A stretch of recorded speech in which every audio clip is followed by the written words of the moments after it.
इतिहास के प्रमुख युद्ध किस वर्ष लड़े गए, क्या परिणाम हुआ? देखिए, चंदावर का युद्ध पहला है। 1194 में यह चंदावर का युद्ध लड़ा गया। मोहम्मद गौरी ने जयचंद को पराजित किया था इस युद्ध में। दूसरा है तृतीय आंग्ल मैसूर युद्ध।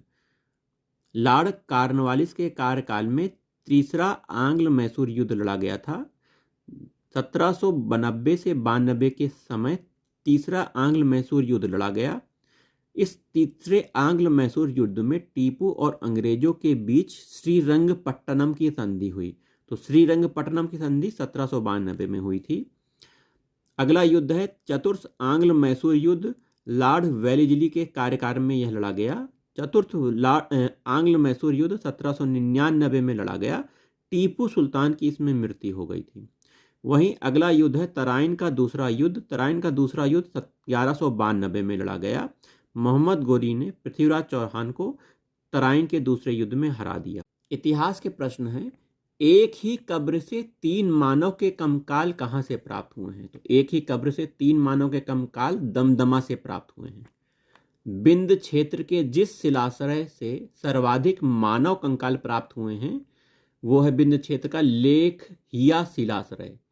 मानव कंकाल के साथ कुत्ते का कंकाल कहाँ मिला है? तो मानव कंकाल के साथ कुत्ते को दफनाने का ये प्रथा श्रीनगर बुर्ज होम कश्मीर में है। बुर्ज होम श्रीनगर में।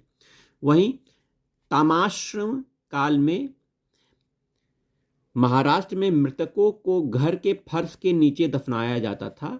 ये उत्तर से दक्षिण दिशा में दफनाया जाता था। आइए, सप्तांग सिद्धांत के अनुसार राज्य के क्या अंग थे? तो सप्तांग सिद्धांत के अनुसार राज्य के अंग स्वामी पहला राजा, फिर मंत्री, जनपद, दुर्ग, कोष, सेना और मित्र। सभ्यता का उत्तर से दक्षिण क्रम क्या है? पहला उत्तर से दक्षिण क्रम है एजटेक, माया, मुइस्का, इनका। ऋग्वैदिक काल में अघन्या तथा मूल्यवान संपत्ति गाय को कहा जाता था। ऋग्वैदिक काल में गाय अघन्या कही जाती थी। सर्ग, प्रतिसर्ग, वंश, मनवंतर, वंशानुचरित संकेतक हैं पुराणों के। वहीं द्विस्व संस्कार डबल बरियन का प्रमाण मिलता है लोथन और कालीबंगा से। द्विस्व संस्कार डबल बरियन का प्रमाण मिलता है। वहीं वाराणसी से संबंधित 23वें जैन तीर्थंकर पार्श्वनाथ हैं। ठीक है, याद रखिएगा।